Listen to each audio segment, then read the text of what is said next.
या प्रकारे प्रामाणिक पाठपुरावा करून सरकार दरबारी कामगाराची नोंदणी करून त्यांना महाराष्ट्र राज्य व बांधकाम कामगार कल्याणकारी मंडळातर्फे डोंबिवलीमध्ये असं कधीच घडलं नाही. 40-50 वर्षापासून खूप संघटना काम करतात, पण कामगाराची नोंदणी एकाही संघटनेने केली नाही. पहिली आपल्या संघटनेने केली. आणि तुमचं एवढं प्रेम असल्यामुळं मला रात्रंदिवस काम करायला तुम्ही सगळ्यांनी भाग पाडलं आणि मी ते प्रामाणिकपणे इथून पुढेही पार पाडणार आहे.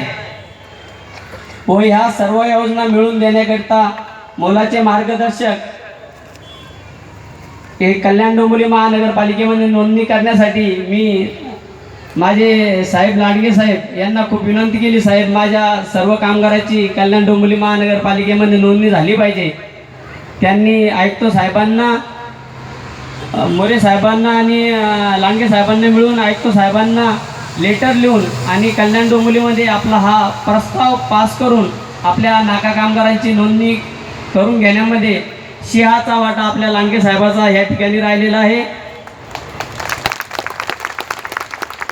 आणि महापौर साहेबाचं भाषण झालं त्यावेळेस खासदार साहेब आणि लांडगे साहेब आपले आमदार लाडके आमचे इथं उपस्थित नव्हते, पण त्यांनी मागच्या वर्षी आश्वासन दिलं होतं की मी नाका कामगारांना घरं उपलब्ध करून देण्यासाठी जागा देईन. आणि ती त्यांनी सांगितलं, पण ते या ठिकाणी बोलू शकत नाही आचारसंहिता असल्यामुळं.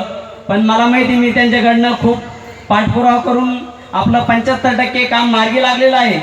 आणि आपले लाडके खासदार आहे, माझे लाडके लांडगे साहेब आहे, आमदार साहेब आहे, आणि यांना सगळ्यांच्या पाया पडून मी ते सगळं पुढच्या मेळाव्यापर्यंत काम करून घेणार आहे. आणि आपले मोरे साहेब मला राज्य साध्यात होते त्याच्यासाठी. आणि आता मला काही जास्त बोलता येत नाही, तुम्हाला सगळ्यांना माहिती आहे आणि मान्यवर मंडळीला पण माहिती आहे. पण तुम्ही एवढे जण मोठ्या संख्येने या ठिकाणी आलात आणि एवढी आपल्या कार्यक्रमाची शोभा वाढली, त्याबद्दल मी सर्वांचे हात जोडून एकदा सगळ्यांचे आभार व्यक्त करतो. आणि अशीच तुम्ही मला साथ द्या आणि इथून पुढं अशी विनंती करतो. माझे 2 शब्द संपवतो. जय हिंद, जय महाराष्ट्र.